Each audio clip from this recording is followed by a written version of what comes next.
Hundreds of disasters happen every year. And with these disasters, thousands or even millions of people are affected. Properties, roads, buildings, forests, and human lives are at risk at the face of a disaster. But how do we consider an event a disaster? I am Drew Marcus I. Nunez, and today we are going to be talking about disasters and DRR. Natural disasters. In fact, there is no such thing as a natural disaster.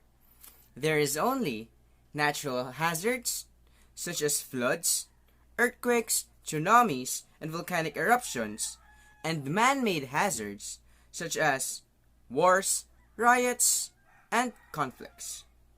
Simply put, the vulnerability of us people to these hazards determines the impact of the hazard to us, or in other words, the disaster. There is not much we can do to lessen natural hazards, but what we can do is to lessen its impact to us people.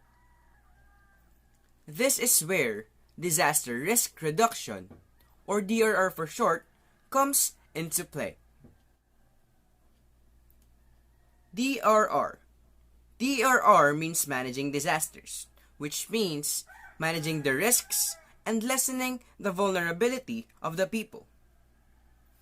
There are several ways to lessen the impact of disasters.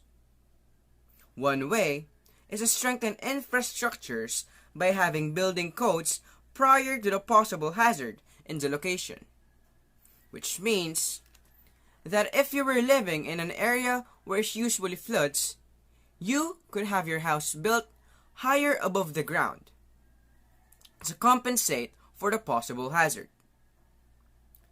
Buildings in cities already follow a building code, which is why they sway side to side or wobble in the face of an earthquake. This lessens the risk of the building toppling over, for the swaying or wobbling releases the stress on the building's foundations. We, as individuals, could also help with DRR. How, you ask? Well, by being well educated and well trained. Teaching DRR in schools is one good thing, but also having seminars in communities would also help people be more aware and less vulnerable to these hazards. Having practices such as earthquake drills and fire drills are a good way to inform and train individuals to lessen their vulnerability to the hazards. With these actions taken into account, people would be less vulnerable to natural or man-made hazards, therefore lessening the probability of a disaster. That being said, this means that DRR is everyone's responsibility. The more people practice DRR, the less the possibility of a disaster. Organizations by themselves doing DRR won't be enough to lessen the possibility of a disaster. They need the help and cooperation of us, the community, to lessen the effects of the hazard. After all, as our values teachers say, no man is an island.